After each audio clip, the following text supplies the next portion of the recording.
All right. So it has been an absolutely insane time in combat sports. We've had, I don't know, 5 different fights fall out. I mean, as recently as 2 weeks ago, the UFC was showing the promo for UFC 303, Conor versus Chandler, and all bets were on that Conor actually was coming back to fight. But now, not only is Conor not fighting at UFC 303, but the UFC now has had to put together an entirely new main event with 2 fighters that had zero plans of even fighting, not just this card, but fighting anywhere near the month of June. And they've thrown together a pretty badass co-main event that, again, 2 guys that had no plan of fighting. And oh, by the way, the Carlos Ulberg versus Anthony Smith fight is also not happening. So this new promo that at the time of recording this, that was posted 3 days ago, is already no good anymore. If Dana had any hair, he would have pulled it all out by now. And a lot has been made about this mysterious injury that Conor McGregor got as recently as a day before that supposed press conference in Dublin that,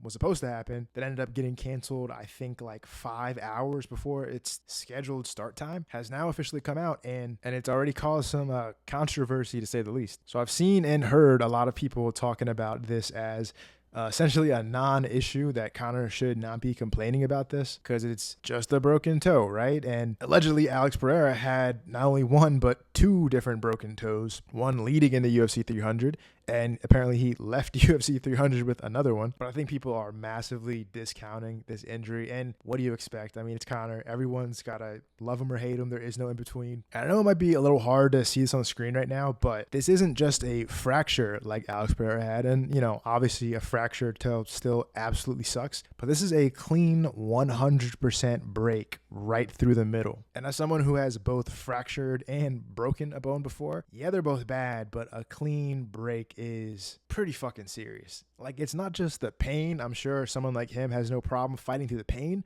but it's the fact that that toe and really that side of his foot is now 100% useless. Not to mention that this is also on that same leg that he snapped in that Dustin Poirier fight, which is, if you remember, his back leg, the one that he has to pivot and push off of when he throws that infamous left hand. So as easy as it is to kind of just shit on him for, oh my God, it's just a broken toe, this is pretty clearly a legitimate serious injury. It's not something that's gonna, end his career abruptly, but it's definitely the kind of thing that he 100% should not fight through. And I think there's a lot of people online who I'm sure are screaming about how he should fight through it. But I think, if we're being honest, those are for sure the same people that want to see him lose, are hoping he loses, and are predicting that he loses. I think in the interest of actually trying to win this fight, it just doesn't make any sense to come into this fight compromised when he's coming off of a 3-year layoff because he came into another fight compromised. Actually, recently, the PFL had an event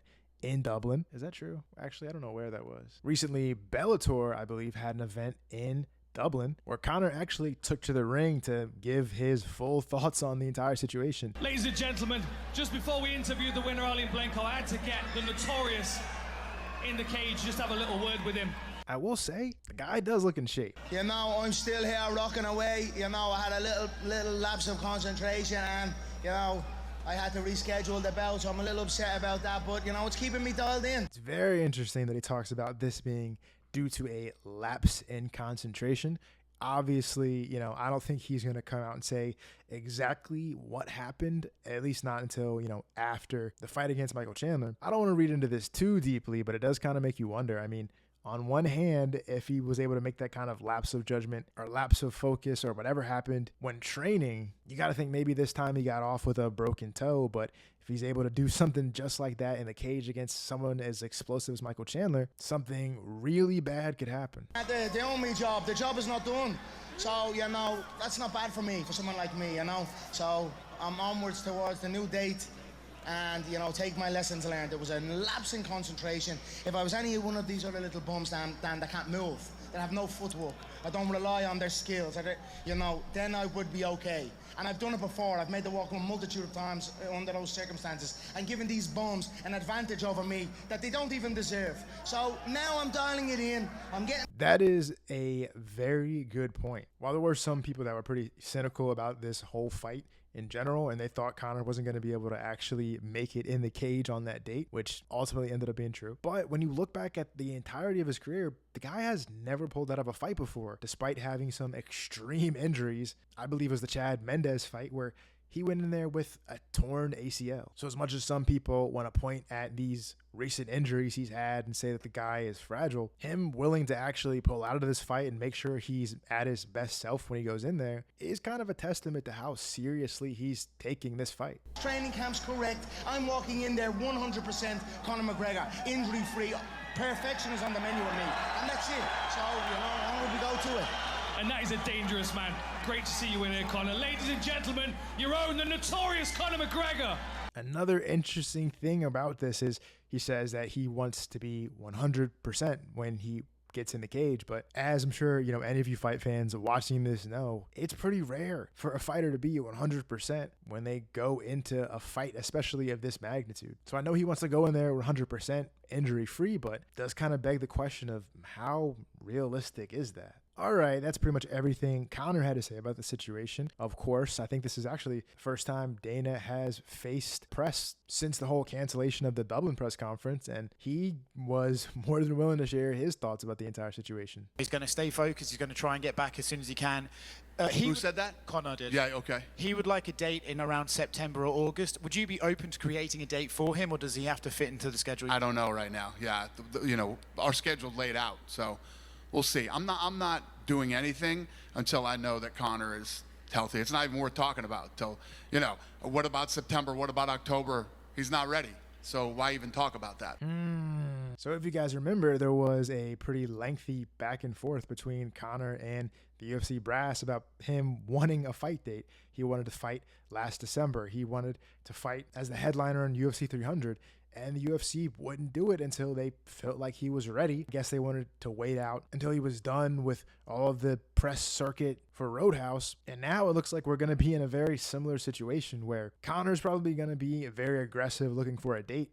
But Dana probably won't even look at booking a date until Conor's healthy. So let's say it takes 6 to 8 weeks for Conor to be even cleared to train again. And then I'm sure he's going to want at least another 8 weeks for a training camp. And potentially he might have to wait until there is a logical date within the UFC schedule to fight. There is a very real scenario right now where Conor doesn't fight until pretty much the end of the year, which is crazy because not that long ago, we were having a very similar conversation about how crazy it is that Conor won't fight until the end of 2023. So there you have it. I mean, best case scenario, we get to see Conor fight again sometime in the fall, but you got to wonder at what point does Michael Chandler finally get sick and tired of waiting? And now with Conor having a pretty radical mindset shift where he's hoping to be 100% when he goes into his next fight, it does make me wonder if something like this were to happen again, maybe not as serious as a clean break, but just some other kind of moderate to somewhat slightly severe injury pops up. Is he